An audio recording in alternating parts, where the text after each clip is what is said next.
الحمد لله الذي كفى وسلام على عباده الذين اصطفى أما بعد فقد قال الله تبارك وتعالى في القرآن المجيد والفرقان الحميد. أعوذ بالله من الشيطان الرجيم. بسم الله الرحمن الرحيم. والشمس وضحاها والقمر إذا تلاها والنهار إذا جلاها والليل إذا يغشاها والسماء وما بناها والأرض وما طحاها ونفس وما سواها فألهمها فجورها وتقواها قد أفلح من زكاها وقد خاب من دساها إلى آخر الآية. صدق الله العظيم. بزرگان محترم، میرے نوجوان ساتھیوں، اب حضرات کے سامنے سورۃ الشمس کی تلاوت کی گئی. اس سورت میں بھی اللہ تبارک و تعالیٰ نے قسمیں کھائی ہے. سورج کی قسم کھائی، چاند کی قسم کھائی، دن کی قسم کھائی، رات کی قسم کھائی، آسمان کی قسم کھائی، زمین کی قسم کھائی اور نفس انسان کی جان کی قسم کھائی. اور ان ساری قسموں کے اندر ایک بات جو خاص ہے وہ یہ ہے کہ جس چیز کی قسم کھائی ہے وہ چیز اپنے آپ میں کمال والی حالت کے اندر کمال درجے پر جب ہوتی ہے اس صفت کا بھی تذکرہ کیا ہے. جیسے کہ سورج، ایسے تو سورج طلوع ہو جاتا ہے پتہ نہیں 7-8 بجے سے، لیکن اس کی کمال والی کیفیت کیا ہے، اس کی کمال والی حالت کیا ہے، تو اس صفت کا تذکرہ کیا. وضحاها، چاشت کے وقت سورج جب بالکل چڑھ جائے تو اللہ نے قسم کھائی، ساتھ ساتھ میں اس کی کمالی صفت کا تذکرہ کیا، کمال والی حالت کا بھی تذکرہ کیا. چاند کی قسم کھائی جبکہ وہ سورج کو پیچھے چھوڑ دے، سورج کے بعد آوے، سورج کے پیچھے آوے.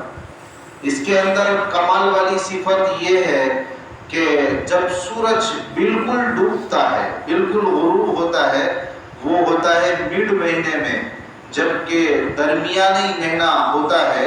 اور 14ویں رات کا چاند جب طلوع ہوتا ہے تو اس کی روشنی آپ سمجھ سکتے ہو کہ رات کتنی چمکدار ہوتی ہے. تو یہ چاند کی قسم کھائی گئی.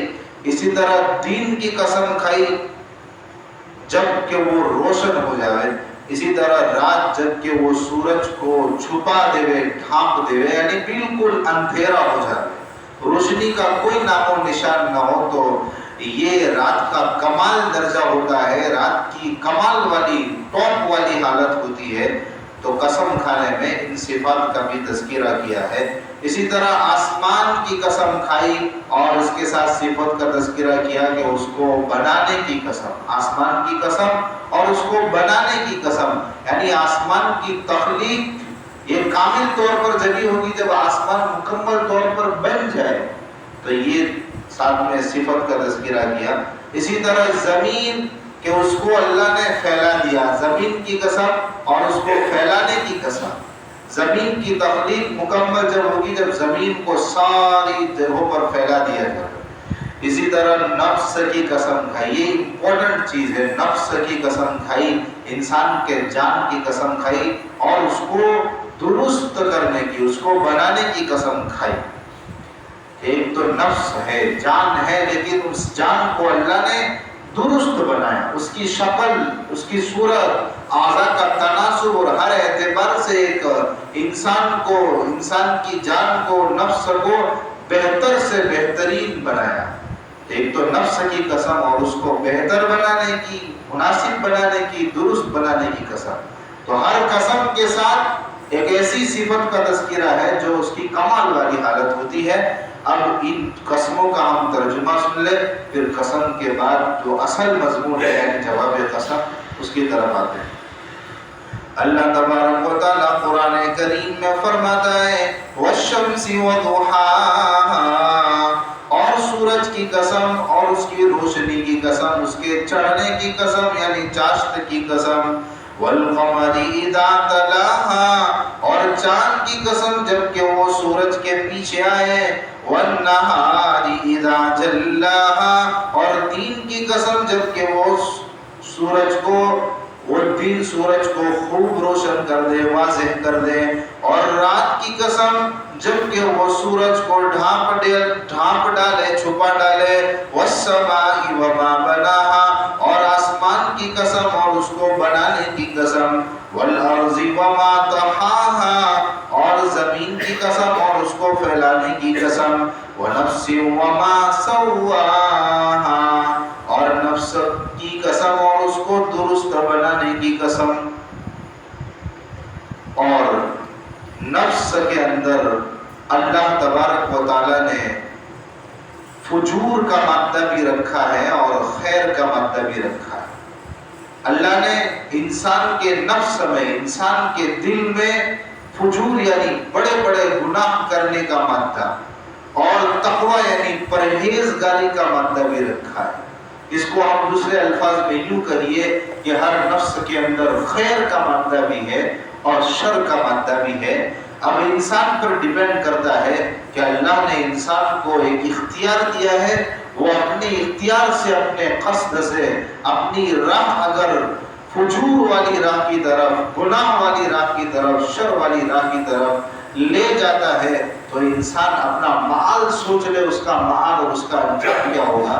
اور اگر انسان اپنے آپ کو خیر کے راستے کی طرف ڈالتا ہے، پرہیزگاری تقوی والی راہ کی طرف اپنے آپ کو ڈالتا ہے، اپنے ارادے سے، اپنے قصد سے، تو اس کا معال کس قدر بہترین ہونے والا ہے یہ بھی انسان سوچ سکتا ہے۔ اور آئے دن ہم درس قرآن میں اس کو سن بھی چکے ہیں۔ فَأَلْهَمَهَا فُجُورَهَا وَتَقْوَاهَا، اور اس نفس میں اللہ نے فجور وَتَقْوَاهَا اور پرہیزگاری کا مادہ بھی الہام کیا ہے، وہی ڈالی ہے، اس کے دل میں القاء کیا ہے کہ گناہ کرنے کا مادہ بھی ہے اور خیر کا مادہ بھی ہے، تقوی کا مادہ بھی ہے، پرہیزگاری کا مادہ بھی۔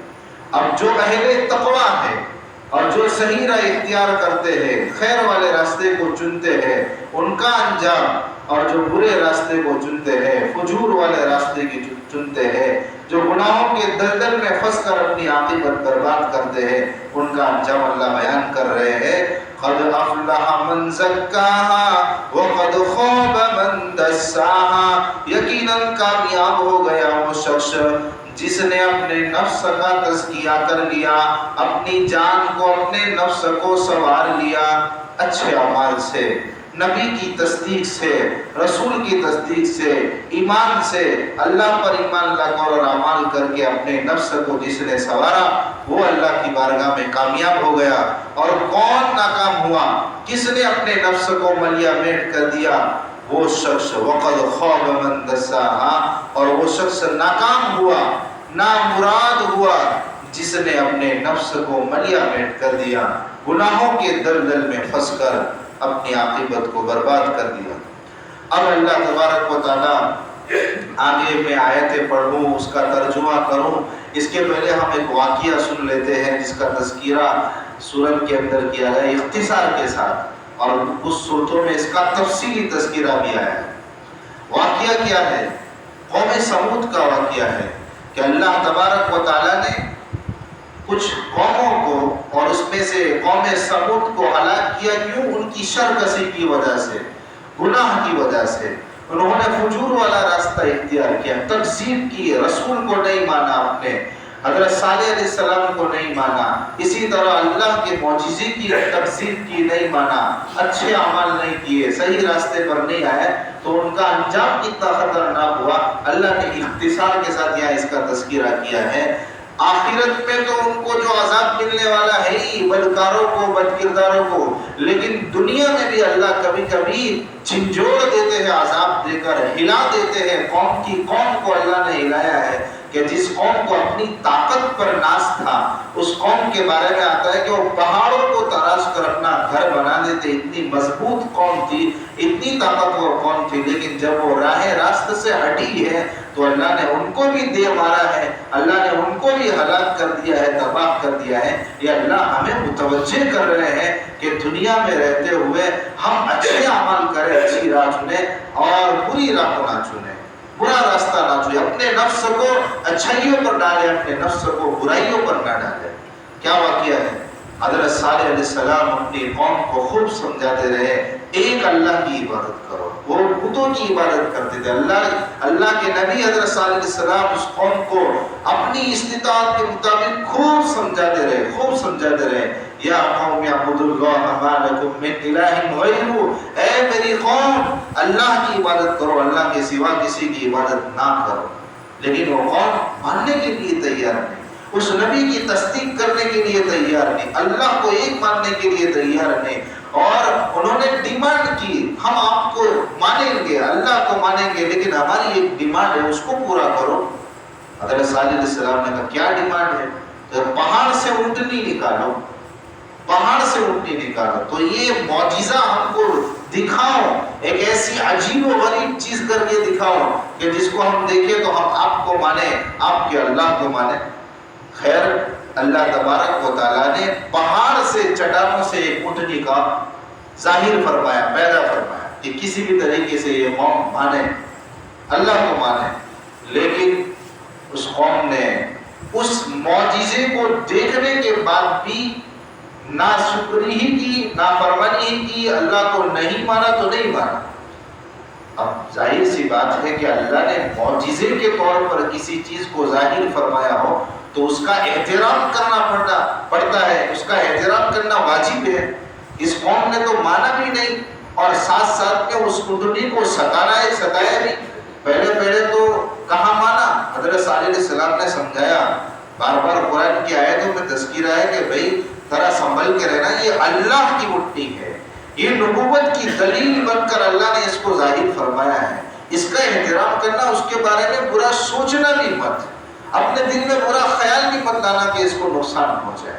حضرت صالح علیہ السلام قوم کو باخبر کرتے رہے، خبردار کرتے رہے، لیکن کچھ وقت تک تو پابندی کی. حضرت صالح علیہ السلام نے ایک فیصلہ کر لیا تھا کہ یہ اللہ کی اونٹنی ہے تو اس کو کچھ عجیب اور کچھ الگ اختیارات ملنے چاہیے. پانی پینے کی باری طے کر دی اپنے فیصلے سے کہ ایک دن اللہ کی اونٹنی پانی پیے گی اور دوسرے دن قوم سمود کے دوسرے لوگوں کی اونٹنیاں پانی پیے گی یا دوسرے جو بھی جانور پانی پیئیں گے، لیکن ایک دن خالص اللہ کی اونٹنی پانی پی گی. تو کچھ دن تک تو شاید اس پر عمل ہوا، لیکن بعد میں ایک بدبخت کھڑا ہوا. کچھ لوگوں نے ناشکری کی، بدبختی کا اظہار کیا اور قوم نے اس کا سپورٹ بھی کیا. تو انہوں نے منصوبے بنائے کہ ہم اس اللہ کی اونٹنی کو دے مارتے، قتل کر ڈالتے، مار ڈالتے ہیں. تو جب حضرت صالح علیہ السلام کو اس کی اطلاع ملی کہ بھئی یہ بدبخت کوئی انسان اور اس کے ساتھ قوم کے کچھ لوگ بھی ہیں، کچھ لوگ ایمان لائے تھے حضرت صالح علیہ السلام پر، باقی اکثر لوگ ایمان نہیں لائے تھے. تو یہ لوگ اللہ کی نشانی کو اور دلیل نبوت کو، ناقۃ اللہ کو، اللہ کی اونٹنی کو مارنے کے در پہ ہے. تو قوم کو سمجھایا، فقال لهم رسول اللہ ناقۃ اللہ وسقیاها، باخبر کیا کہ بھئی اونٹنی کو مت چھیڑنا، اونٹنی کو قتل مت کرنا، اس کی پانی پینے کی باری کو بھی مت چھیڑنا، جو ہے وہ رہنے دو ورنہ ہلاک ہو جاؤں گے. لیکن نہیں مانا، بالآخر انہوں نے قتل کیا. تو اللہ کا عذاب آیا اور اتنا خطرناک عذاب آیا ہے کہ زلزلہ آیا اور آسمان سے ہیبت ناک، ڈرانے والی، دھمکانے والی، دلوں کو جھنجھوڑ دینے والی ایک ایسی چیخ آسمان سے آئی کہ جس کی آواز کی وجہ سے وہ پوری کی پوری قوم تباہ ہو گئی، برباد ہو گئی، کہ جس قوم کو اپنی طاقت پر، اپنی قوت پر ناچتا، اللہ نے اس کو ان کے گھروں ہی میں دے مارا، اونٹے منہ گرا دیا۔ ایسی خطرناک آسمان سے آواز آئی، اور یہ عذاب اللہ کا عمومی طور پر آیا۔ ایسا نہیں ہوا کہ جن لوگوں نے غداری کی، نافرمانی کی، ان پر آیا، بلکہ بچے، بوڑھے، عورتیں، سب کو اس عذاب کے لپیٹے میں لے لیا گیا۔ تو اللہ ہم کو اس عذاب سے ڈرا رہے ہیں کہ قوم کی قوم جب اللہ کی نافرمانی پہ اترتی ہے تو پھر اللہ دنیا میں بھی اس کی سزا دکھاتے ہیں، آخرت میں تو۔ اب اس کا ترجمہ سنیں۔ کذبت ثمود بطغواها اذ انبعث اشقاها، قوم ثمود نے اپنی شرکسی کی وجہ سے جھٹلایا، حضرت صالح علیہ السلام کی بھی تصدیق نہیں کی، معجزے کی بھی تصدیق نہیں کی۔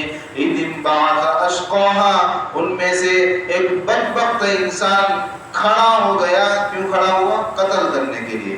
فقال لهم رسول الله ناقة الله وسقياها، تو ان سے اللہ کے رسول نے یعنی حضرت صالح علیہ السلام نے ان کو باخبر کیا، ان کو کہا کہ بھی اللہ کی اونٹنی کے بارے میں باخبر رہنا، اور ان کی باری کے بارے میں، اس اونٹنی کی پانی پینے کی باری میں چوکن نہ کیا، باخبر کہ بھی ایسا مت کرنا، لیکن انہوں نے کیا۔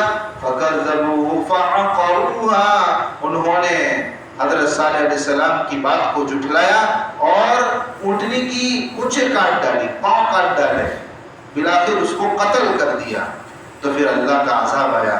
فَدَمْدَمَ عَلَيْهِمْ رَبُّهُمْ بِذَنبِهِمْ فَسَوَّاهَا، تو ان پر ان کے پروردگار نے ہلاکت نازل فرمائی ان کے گناہ کی وجہ سے۔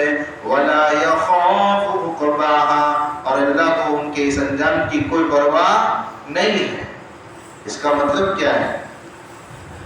دنیا میں کوئی بڑے سے بڑا آدمی، بادشاہ، اگر اپنی قوم پر، اپنی رعایا پر کوئی سزا، کوئی عذاب نازل فرمائے، کوئی عذاب دے ان کو کہ جس کی وجہ سے پوری کی پوری قوم ہلاک ہو جائے، تو اس بادشاہ کو تو تھوڑا بہت تو کھٹکا رہتا ہے، تھوڑا بہت ڈر رہتا ہے کہ بھئی میں نے اتنا بڑا کانڈ کیا ہے کہ پوری کی پوری قوم ہلاک ہو گئی، برباد ہو گئی، اور اکثر افراد ہلاک ہو گئے، تو اس کو ایک دل میں اپنی جان کی فکر رہتی ہے کہ ان لوگوں کو جن کو میں نے مارا ہے، ان کا کوئی حامی آدمی، ان کا کوئی خیر کا آدمی کہیں میری جان کے در پہ نہ ہو، چاہے وہ اس کے پاس طاقت ہے، چاہے وہ ایک عہدے پر ہے، اپنی ایک پاور ہے اس کے پاس، لیکن دل میں اپنی جان جانے کا کوئی نہ کوئی خدشہ تو رہتا ہے، کہیں میری جان کی آفت نہ آ جائے، کوئی میرے پر حملہ نہ کر دے۔